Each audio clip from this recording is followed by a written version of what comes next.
다같이 사도신경하심으로 청소년부 예배를 하나님께 드리도록 하겠습니다.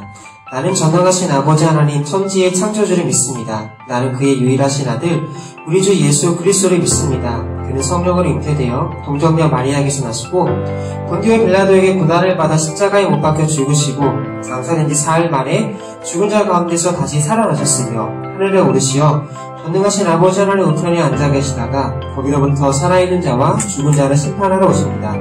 나는 성령을 믿으며 거룩한 공교회와 성도의 교제와 죄를 용서받는 것과 몸의 부활과 영생을 믿습니다. 네, 이 시간 예배를 위해서 기도하도록 하겠습니다. 하나님, 오늘도 이렇게 각자 있는 곳에서 주님께 나와 예배케 하심에 감사합니다. 비록 우리가 함께 모여 예배하지는 못하지만 그럼에도 불구하고 주님을 사랑하는 마음과 하나님을 향한 열정으로 우리 있는 곳에서 예배합니다. 이 예배를 기뻐 받아주시고 예배를 통하여서 주님 홀로 영광 받아주시옵소서. 모든 것 주님께 맡겨오며 이번의 말씀 예수님의 이름으로 기도했습니다. 네. 이제 하나님 말씀 보도록 하겠습니다. 오늘 우리에게 주신 하나님 말씀은 시편 4편 1절에서 8절까지의 말씀입니다. 시편 4편 1절에서 8절까지의 말씀을 제가 읽어드리도록 하겠습니다. 내 의의 하나님이여 내가 부를 때에 응답하소서. 곤란 중에 나를 너그럽게 하셨사오니 내게 은혜를 베푸사 나의 기도를 들으소서. 인생들아 어느 때까지 나의 영광을 바꾸어 욕되게 하며 헛된 일을 좋아하고 거짓을 구하려는가. 여호와께서 자기를 위하여 경건한 자를 택하신 줄 너희가 알지어다. 내가 그를 부를 때에 여호와께서 들으시리로다. 너희는 떨며 범죄하지 말지어다. 자리에 누워 심중에 말하고 잠잠할지어다. 의의 제사를 드리고 여호와를 의지할지어다. 여러 사람의 말이 우리에게 선을 보인 자 누구뇨 하오니 여호와여 주의 얼굴을 들어 우리에게 비추소서. 주께서 내 마음에 드신 기쁨은 그들의 곡식과 새 포도주가 풍성할 때보다 더하니이다. 내가 평안히 눕고 자기도 하리니 나를 안전히 살게 하시는 이는 오직 여호와이시니이다. 네, 오늘 말씀의 제목은 하나님은 다 아십니다입니다. 하나님은 다 아십니다. 이 말씀으로 하나님 말씀 선포할 때, 이 제목으로 하나님 말씀 선포할 때에 큰 은혜 있기를 주님의 이름으로 축복하고 소망합니다. 우리가 때로 살다 보면 굉장히 억울한 일을 당할 때가 있습니다. 너무나 억울해서 미치기 일보 직전까지 갈 때도 있고, 너무나 억울한 나머지 나를 그런 상황에 처하게 만든 그 사람을 죽이고 싶을 정도로 분노와 어떤 미움에 사로잡힐 때가 있습니다. 하지만 여러분, 이렇게 우리가 억울함에 처해 있을 때가 굉장히 중요합니다. 우리는 한 가지 태도를 취해야 되는데 그것이 무엇이냐? 바로 멈춰서기입니다. 내가 억울해서 내 마음 가운데 분노가 찾아올 때라도, 내가 사람을 너무나도 미워하고 어떻게 복수를 하고 싶을 때라도 우리는 잠시 그 상황 속에서 멈춰선 후에 어떻게 해야 되냐? 하나님 앞으로 나아가야 됩니다. 하나님의 은혜를 구해야 된다는 거죠. 만약 우리가 그 상태로 멈춰서지 못하고 하나님의 은혜와 사랑을 구하지 않는다면, 하나님 앞에 진실된 마음으로 나가지 않는다면, 정직한 마음으로 나가지 않는다면 결국에는 우리의 어떤 감정과 그러한 마음들이 우리를 이끌어가게 됩니다. 그렇게 될 경우에 어떤 일이 일어나냐? 바로 파괴와 죽음이 가득한 우리의 말과 행동이 드러나게 된다는 거죠. 그러한 감정들이 이끌어 가다 보면은 결국에는 내 말과 행동 속에서 그 상대방을 미워하는 말과 행동들이 나타나게 되는 거고, 결국 그것은 나와 상대방 모두가 죽게 되는 그런 비참한 결과를 맞게 된다는 것입니다. 그렇기 때문에 이러한 억울한 상황 속에서 우리는 멈춰선 후에 의의 하나님, 공의로운 하나님, 정의로운 하나님을 바라보고 그 하나님께 나아가야 한다는 거죠. 그리고 그 하나님께 우리는 무엇을 구해야 되냐? 바로 은혜를 구해야 한다는 것입니다. 왜냐하면 하나님께서는 정의로운 분이시고 의로운 분이시기 때문에 그 하나님께서 판단하기 때문이에요. 판단을 하나님께 맡겨두고 우리는 그 정의로운 하나님을 믿고 신뢰함으로 그 하나님께 은혜와 긍휼과 자비를 구해야 된다는 거죠. 그래서 시편의 기자는요, 이렇게 억울하고 힘든 상황 속에서 이렇게 고백합니다. 4장 1절 말씀입니다. 내 의의 하나님이여 내가 부를 때에 응답하소서. 곤란 중에 나를 너그럽게 하셨사오니 내게 은혜를 베푸사 나의 기도를 들으소서. 내 의의 하나님이여 내가 부를 때에 응답하소서. 의의 하나님은요, 의로우신 재판관입니다. 그래서 우리 시편 기자도요, 내 의의 하나님이여 내가 부를 때 응답하소서라고 고백을 하고 있는 거예요. 우리가 억울할 때 하나님께서는 그 모든 것을 다 아신다는 겁니다. 하나님은요, 의로우신 하나님은, 공의로우신 하나님은, 정의로우신 그 하나님은요, 부나 명예나 내 권력이나 혹은 어떤 내 지위나 직분에 따라서 하나님은 판단하시는 것에 좌지우지되지 않는다는 거예요. 우리가 불합리하게 고통을 당할 때에도 하나님은 그 모든 것을 다 아시고 또 나를 그렇게 만드는 사람조차 하나님께서는 다 아신다는 거죠. 그렇기 때문에 우리는 억울하면 억울할수록 우리에게 어떤 불합리한 일이 생기면 우리에게 필요한 것은 무엇이냐? 오늘 시편 기자가 고백했던 것처럼 은혜를 구해야 된다는 겁니다. 나를 너그럽게 하셨사오니 내게 은혜를 베푸사라고 이 기도가, 이 고백이 우리의 고백과 기도가 되어야 한다는 거죠. 오직 하나님의 은혜만이 이런 우리의 마음을 치료할 수 있고, 오직 하나님의 은혜만이 이런 상황 속에서 우리가 감정대로 이끌리는 것이 아니라 하나님께 올바르게 정직함으로 나아갈 수 있도록 이끌기 때문에 오직 은혜만이 이러한 모든 것들을 해결해주고 치료해줄 수 있기 때문에 우리는 하나님의 은혜를 구해야 한다는 것입니다. 그래서 다윗은 오늘 이렇게 은혜를 구한 겁니다. 네, 여러분, 저도 때로는 이렇게 억울한 경험을 당하곤 했습니다. 누군가 저를 모함한 적도 있었고, 그로 말미암아 마음이 몹시 지치고 상한 적도 있었어요. 그것 때문에 제가 그 사람을 상당히 미워하려고도 했었고, 또한 그 사람에게 똑같이 복수를 하고 싶은 마음도 분명히 있었습니다. 하지만 그럴 때일수록 저는 멈춰서고 하나님께 은혜를 구하고, 오늘 다윗처럼 하나님께 판단을 맡겼어요. 하나님, 내가 심판하는 것이 아니라 내가 하나님이 되어서 저 사람을 정죄하고 저 사람을 판단하고 저 사람을 벌하는 것이 아니라 하나님께서는 모든 것을 아시기 때문에, 하나님께서는 의로우신 하나님이시고 공의로우신 하나님이시기 때문에 하나님께서 판단해 주시고 하나님께서 해결해 주시옵소서. 내 마음 가운데 그 사람을 욕하고 저주하는 마음을 잊지 아니하도록 하나님의 은혜를 구했어요. 네, 결국엔 하나님께서 다 아신다는 겁니다. 중요한 건 무엇이냐면요, 모든 것을 아시는 하나님이죠. 그리고 나를 그렇게 했던 사람은, 나를 억울하게 한 사람은요, 다른 사람들을 속이고 나를 속였을지라도 하나님을 속이지는 못한다는 겁니다. 그럼 우리는 이 사실을요, 명백하게 그리고 확실하게 기억하고 알고 있어야 됩니다. 많은 사람들이 거짓말을 하고 많은 사람들이 그런 것들로 우리를 오해하게 만들고 혹은 우리를 억울하게 만들지라도, 그 사람들이 다른 사람들을 속여서 나를 나쁜 사람으로 만들지라도 중요한 거는 그 사람은 다른 사람들을 속일 수 있을지라도 정의로우시고 의로우시고 공의로우신 그 하나님을 속이지 못한다는 겁니다. 마찬가지예요. 내가 남들을 속일지라도 나는 하나님을 결코 속이지 못한다는 거예요. 그리고 그 하나님은요, 모든 것을 다 아신다는 사실입니다. 우리는 이 사실을 확신하고 있어야 됩니다. 그래야 비로소 우리는 흔들리지 않고 우리의 믿음을 눈을 들어서 그런 상황 속에서 하나님을 바라볼 수 있게 된다는 거죠. 하지만 사랑하는 청소년부 여러분, 우리 시편의 기자 때와 그리고 지금의 이 시대는 많이 다르지만, 이렇게 다른 시대 속에서도 거짓의 사람들은 여전히 변하지 않고 꿋꿋이 거짓말을 하며 살아갑니다. 여전히 은밀함 속에서 죄와 악을 행하고 살아간다는 거죠. 다윗의 시대나 지금 현재 우리가 살아가는 이 시대나 비슷하다는 거예요. 똑같다는 겁니다. 인간의 본성이 달라지지 않기 때문이죠. 그래서 시편 4편 2절 말씀을 보면은, 인생들아 어느 때까지 나의 영광을 바꾸고 욕되게 하며 헛된 일을 좋아하고 거짓을 구하려 하는가? 라고 하나님께서 말씀하고 계세요. 우리의 인생은 여전히 하나님의 영광을 바꾸어서 욕되게 하고 있습니다. 우리의 인생은 여전히 헛된 일을 좋아하고, 우리의 인생은 여전히 거짓을 진실인 것처럼 포장해가지고 퍼뜨리면서 우리의 이익을 추구하고 어떤 사람을 무너뜨리고 그 사람 위에 서기를 원하는 그런 모습들이 우리 안에 가득하다는 겁니다.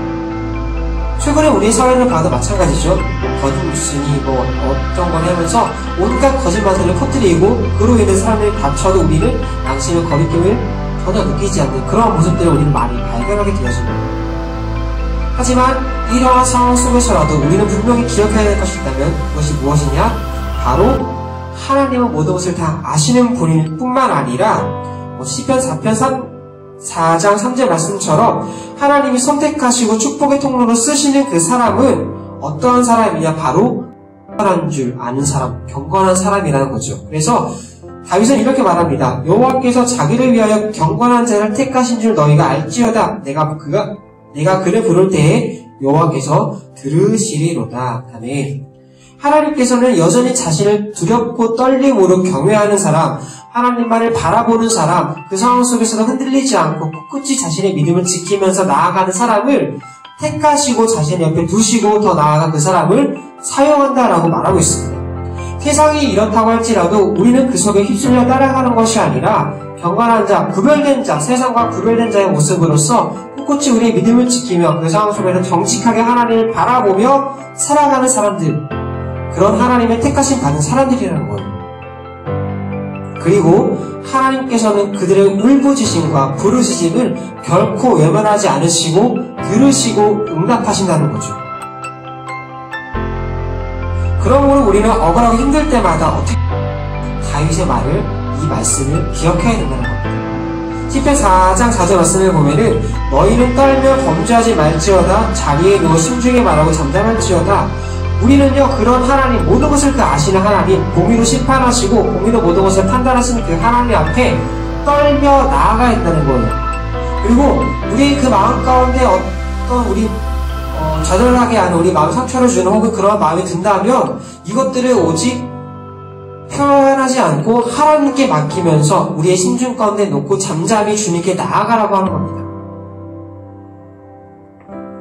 하나님을 두렵고 떨림으로 살아가면 살아갈수록 우리는 범죄를 싫어하게 된다는 거예요. 여러분, 범죄하다, 죄를 범하다, 죄가 무엇일까요? 하나님 곁을 떨어져 나간다는 거예요. 다른 길로 간다는 것이 하나님께서 원하시는 길, 하나님께서 가라고 하는 그 길을 가는 것이 아니라 다른 길로 가는 것이 바로 죄입니다. 범죄하다, 죄를 범하다는 것은 결국 무엇입니까? 내가 하나님 곁을 떠나서 하나님 곁을 떠나는 그 상태를 선택한다는 거고 그 길을 걸어간다는 거예요. 내가 하나님을 사랑한다면, 내가 하나님을 두려워한다면, 하나님께서 모든 것을 아신다고 내가 확신하고 또한 그분을 믿고 신뢰한다면, 그렇다면 우리는 결코 그분의 길을 벗어나지 않고 그분을 떠나지 않게 된다는 거죠. 이 말씀을 좀 정리하도록 하겠습니다. 우리는 여전히 불의하고 불법이 판치는 이러한 세상 속을 살아가게 됩니다. 그 상황 속에서 우리는 억울한 일을 당할 수도 있고 누명을 쓰일 수도 있고 혹은 그것 때문에 우리가 곤란에 처하게 될 수도 있고 그로 인하여서 우리의 마음 가운데 남을 미워하거나 혹은 그 마음 가운데 낙심하거나 상처받거나 할 때가 있습니다. 거짓의 사람들 가운데 살아가면서 억울함과 분노가 치밀어 오를 때가 있다는 거죠. 하지만 여러분, 우리가 그럴 때마다 시편 4장 5절 말씀을 기억해야 됩니다. 의의 제사를 드리고 여호와를 의지할지어다. 우리는 우리가 해야 될 일을, 마땅히 해야 될 일을 해야 되는 거예요. 그것이 무엇입니까? 다윗이 시편 4장 5절 말씀에서 말하는 것처럼 의의 제사를 드려야 되는 거죠. 의의 제사가 무엇이죠? 하나님 앞에 예배를 드려야 된다는 거예요. 예배를 드린다는 것은 무엇입니까? 단순히 자리에 앉아서 말씀을 듣고 단순히 자리에 앉아서 설교를 듣고 찬양을 부르는 것이 아니라 그것을 포함해서 더 나아가서 우리의 삶 가운데서 하나님을 바라보고 하나님과 교제하는 것, 이것이 예배예요. 어떠한 상황에 상관없이 우리가 억울한 상황에 처하던 혹은 어떤 좌절감 속에 빠지던 혹은 내가 너무 기쁘던 혹은 평범하던 모든 날들 가운데서 하나님을 예배해야 된다는 겁니다. 이것이 우리가 해야 될 일이라는 거죠. 모든 것을 아시는 하나님께 예배자로서 정직함으로 올바르게 서야 된다는 것입니다. 하나님을 이전보다 더욱더 사랑하고 더욱더 힘있게 의지하는 것이 우리가 마땅히 해야 할 일이라는 것이죠. 그때마다 우리는요, 그렇게 하나님께 나아가고 하나님께 예배할 때마다, 예배자로서 온전히 주님 앞에 설 때마다 우리를 깨닫게 되는 사실이 있는데 그것이 무엇이냐? 바로 그 마음에도 불구하고, 그 상황 속에서라도 불구하고 우리 그 모든 것들을 기쁨으로 바꿔주시고 우리 가운데 기쁨으로, 그리고 사랑으로, 은혜로 충만히 채워주시는 분은 누구십니까? 하나님이라는 사실을 우리가 깨닫게 된다는 것입니다.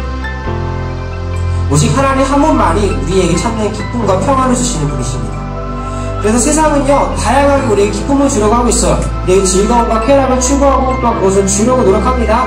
하지만 그 세상이 주는 것은요, 한정적이고 단편적이며 또한 조건이 달린 그런 기쁨이, 그런 것들인 거죠. 하지만 하나님께 주시는 것은 무엇입니까? 무조건적인, 무한정적인, 넘치도록 부어주시는 참된 기쁨과 사랑이라는 겁니다. 세상이 주는 것과는 절대 결단코 비교할 수도 없을 만큼. 그렇기 때문에 다윗은요 이렇게 고백합니다. 주께서 내 마음에 두신 기쁨은 그들의 곡식과 새 포도주가 풍성할 때보다 더하나이다.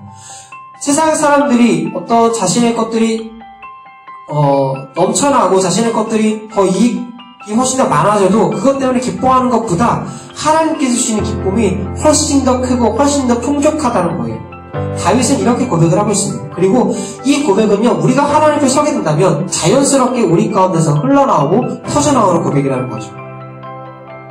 우리에게 평강을 주시고 우리를 보호하시고 인도하시는 분은 누구십니까? 오직 하나님 한 분뿐이기 때문입니다.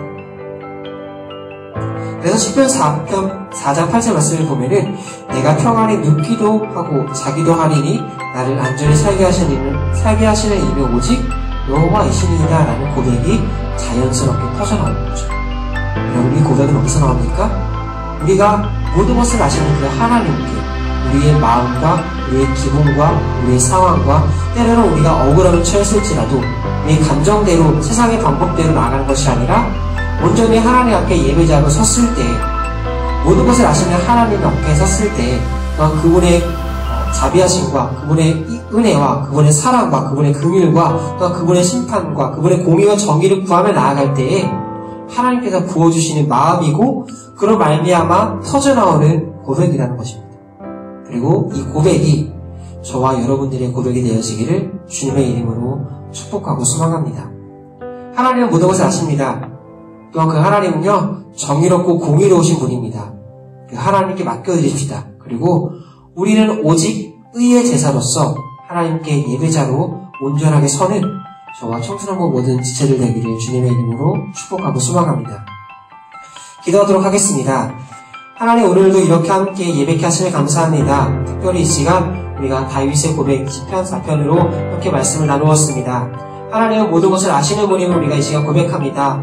또한 그 모든 것을 아시는 하나님은 공의로우신 하나님이시고 정의로우신 하나님이시고 공의와 정의로서 심판하시고 판단하시는 주님이심을 우리가 믿습니다. 또한 고백합니다. 하나님, 우리가 세상과는 다른 모습으로 세상의 방법과는 다른 모습으로 때로는 우리가 힘들고 어렵고 또한 우리가 어떤 난처한 상황 가운데 처할지라도 상황에 상관없이 우리가 오직 그 하나님을 신뢰하는 마음으로 온전한 예배자로서 주 앞에 서기를 소망하고 또한 우리가 고백하고 나아갑니다. 그렇게 주님 앞에 결단하며 온전한 예배자로 서며 나아갈 때에 우리 마음 가운데 하나님의 사랑과 은혜를 가득 넘치도록 부어주시고 그런 말미암아 시편 다윗의 고백처럼 이 고백이 우리의 고백이 될 수 있도록 아버지 함께하여 주시옵소서. 모든 것을 이렇게 맡기오며 이번에 말씀 예수님의 이름으로 기도했습니다. 아멘. 네, 제가 광고하고 주기도문을 하고 나서 청소년부 예배를 마치도록 하겠습니다. 네, 광고하도록 하겠습니다.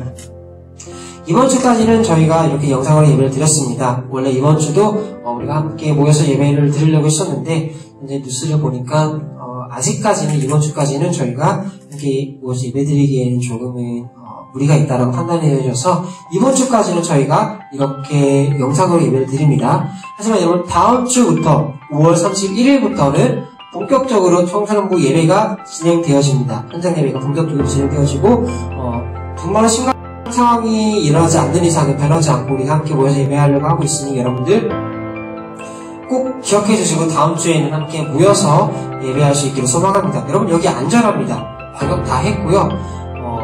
매주 방역하고 있고 사람이 왔다가도 방역하고 그러고 있으니까 여러분 꼭 안심하시고 함께 모여서 예배했으면 좋겠습니다. 저도 보세요. 벌써 3월달부터 해가지고 지금 거의 5월, 6월이 다 돼가면 3개월 동안 이렇게 여기서 혼자 와가지고 예배하고 설교하고 있어도 저 아무렇지도 않잖아요. 건강합니다. 그렇기 때문에 여러분도 안심하시고 꼭 오시면 좋겠고요. 마스크 꼭 착용하시고 또 오시면은 발열체 때문에 손소독 세정을 진행하려고 하니까요. 여러분들 기억하여 주시고 선생님들의 지시와 선생님들 인도에 잘 따라서 이 예배를 드리면 좋을 것 같습니다. 네, 그럼 다음 주에는 저희가 꼭 이곳에 예배할 수 있으니까요. 여러분 기대하는 마음으로 다음 주에는 이곳에서 만났으면 좋겠습니다. 네, 우리 빨리 다음 주에 오시길 기대가 되네요. 네, 그럼 이제는 주기도문 함으로써 청소년부 예배를 마치도록 하겠습니다. 주기도문 하겠습니다. 하늘에 계신 우리 아버지, 아버지의 이름을 거룩하게 하시며 아버지의 나라가 오게 하시며 아버지의 뜻이 하늘에서와 같이 땅에서도 이루어지게 하소서. 오늘 우리에게 일용할 양식을 주시고 우리가 우리에게 잘못한 사람을 용서하여 준 것 같이 우리 죄를 용서하여 주시고 우리를 시험에 빠지지 않게 하시고 악에서 구하소서. 나라와 권능과 영광이 영원히 아버지의 것입니다. 아멘. 네, 청소년부 예배를 마치도록 하겠습니다. 여러분 빨리 보고 싶습니다. 드디어 다음 주에 보게 되어지는데 우리 한 주간 건강하게 있는 곳에서 하나님의 은혜 속에서 주님을 바라보는 예배자로서 승리하기를 축복하고 소망합니다. 그럼 다음 주에 다시 보도록 하겠습니다. 안녕.